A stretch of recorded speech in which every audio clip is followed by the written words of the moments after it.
Okay, welcome to this tutorial for the easier version of Stand By You, Pretenders, Chrissy Hind. Great song. I'm going to go through step by step how I would approach this song for the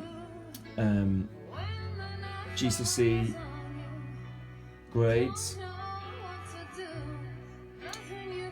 with the UK specifications. That applies to the new numerical grades as well as the current final year for the alphabetical ones.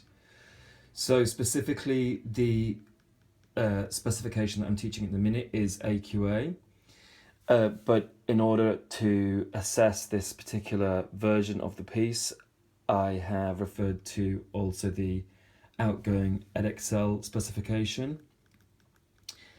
And that is because I think they're a bit more prescriptive about what level of demand would be achieved by certain features of of different instruments. So I'm going to give this arrangement that I've made, which matches the original YouTube backing track, or the original song rather, because I'm aware that a lot of my students and other students will find it easier to learn something in the key that it's actually performed. So this is the original key, which is in D major. So D major is an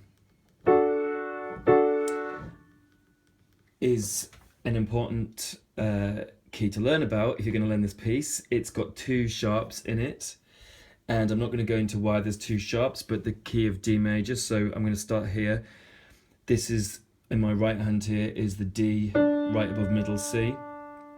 And one of the easier features about this piece is that we're going to keep most of the tune in the right hand within this first hand position here.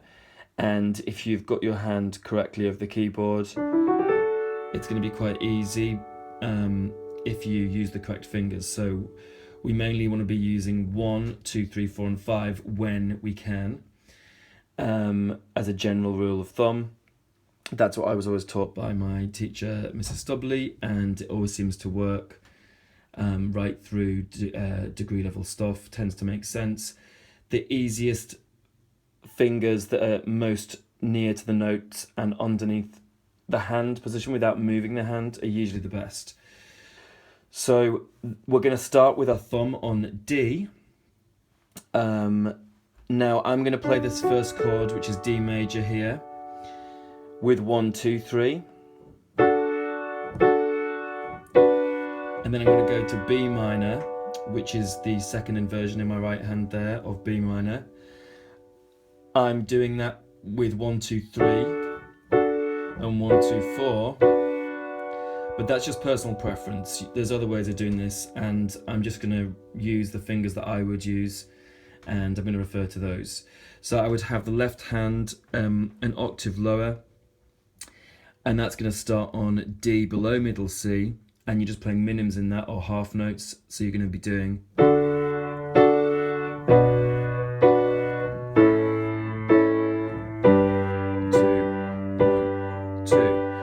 That is the most simple introduction I can arrange of this piece, but it matches with the original Pretenders version of this piece of music.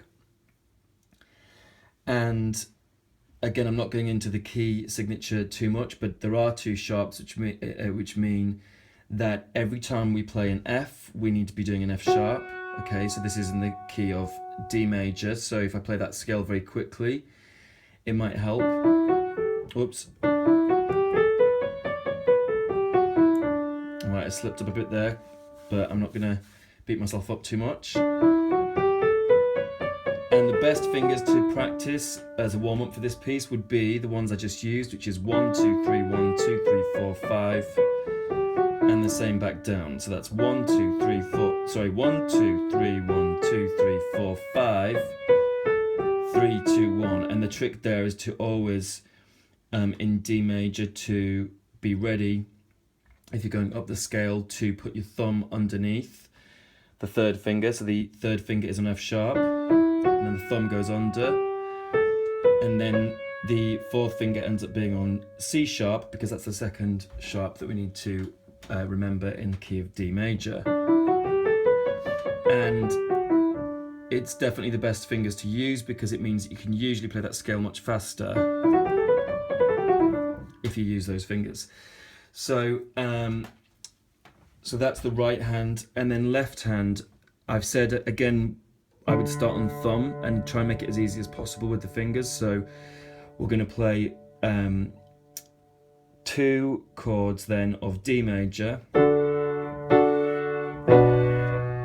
and then I've gone to B minor there. Again, I said that was B minor in first inversion in my right hand.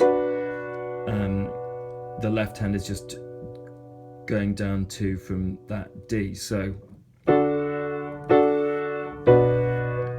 then A major,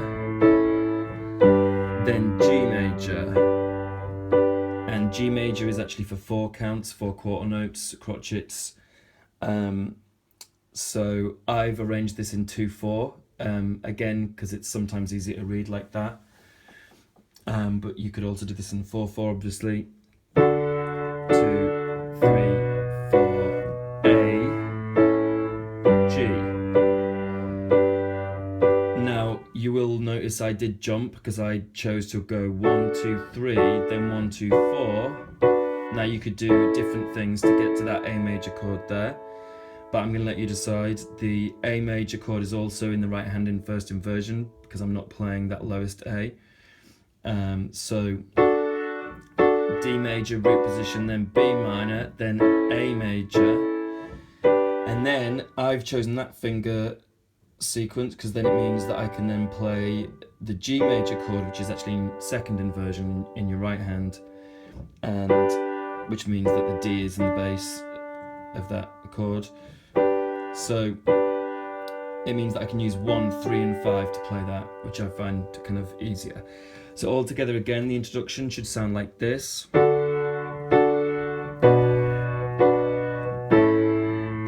you can maybe add a bit of a pedal if you want.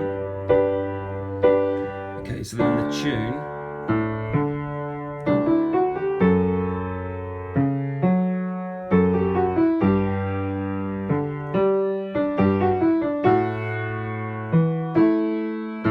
I'm just going to stop there because that was the first 1, 2, 3, 4, 5. Sorry, that was the first 1, 2, 3, 4, 5, 6, 7, 8. Funnily enough, 8-bar phrase.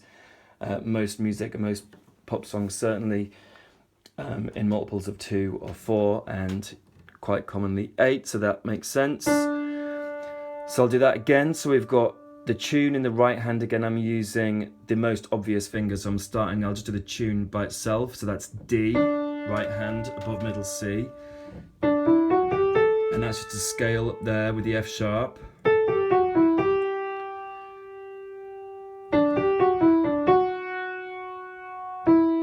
Okay, so the only real trick there is that I'm doing a dotted quaver and semi-quaver in bar 1. I've got it on my piece, it's like this bit. Okay, so a little bit of a trick there. So if I play that again. 1,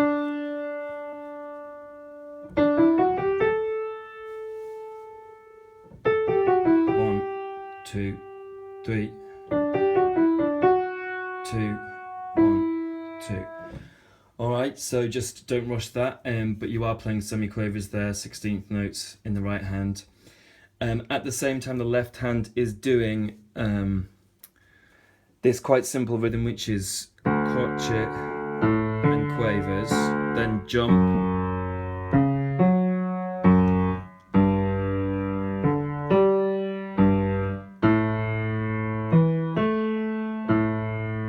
so I'll do that again, and this time I'll add on the right hand. So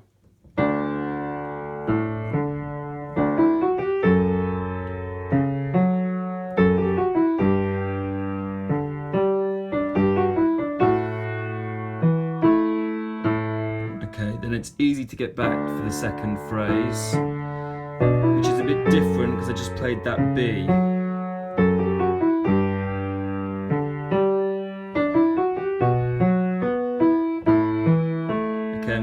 there because there was a few changes there. So the second phrase starts the same, but it changes to B there in the left, all right?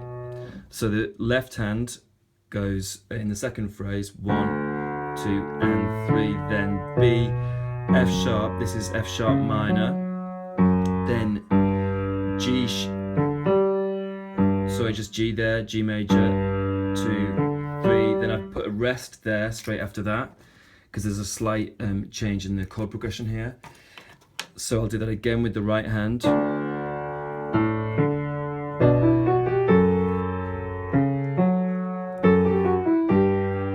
Then I do rest, because I kind of think it's changing. So then we've got to get to this right hand F sharp, there, E, E.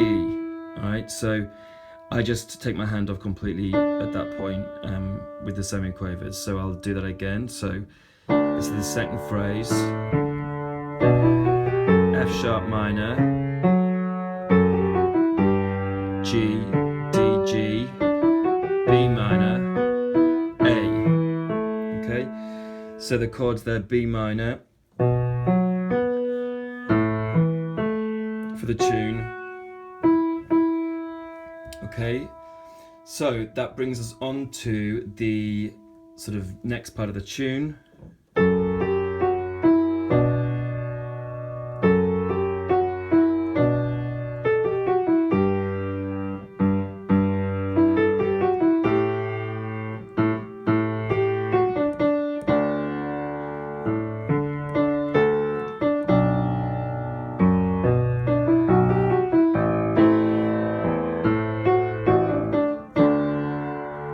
Okay, I'm going to pause there. I went through all of the chorus there, the first chorus.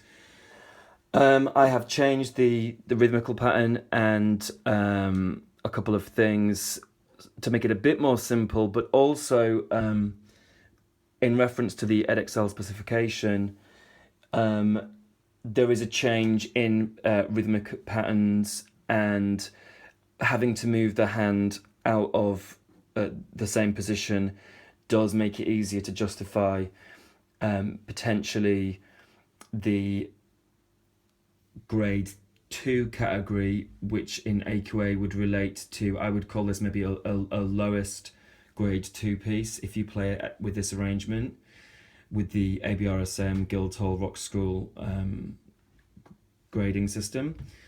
And in AQA that relates to being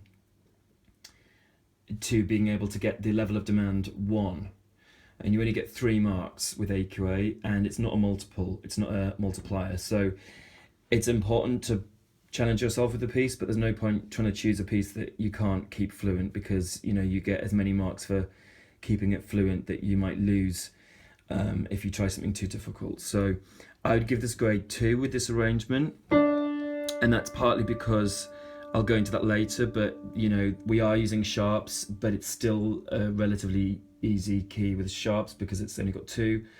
There is some modulation which goes into C major in a second, which you'll hear. There is some independence between the 2 parts. So I have gone through the Edexcel specification, and I kind of would justify using the not the lowest. I would use the standard. So with the that's the outgoing specification, so they have easier, standard, and more difficult for Edexcel. But I've gone through that, and they explain that the easier category would be 1 hand only and hands in octaves throughout. Well, it's definitely more difficult than that. There is accidentals, which you don't need for the easier category there. And like I said, I've gone through.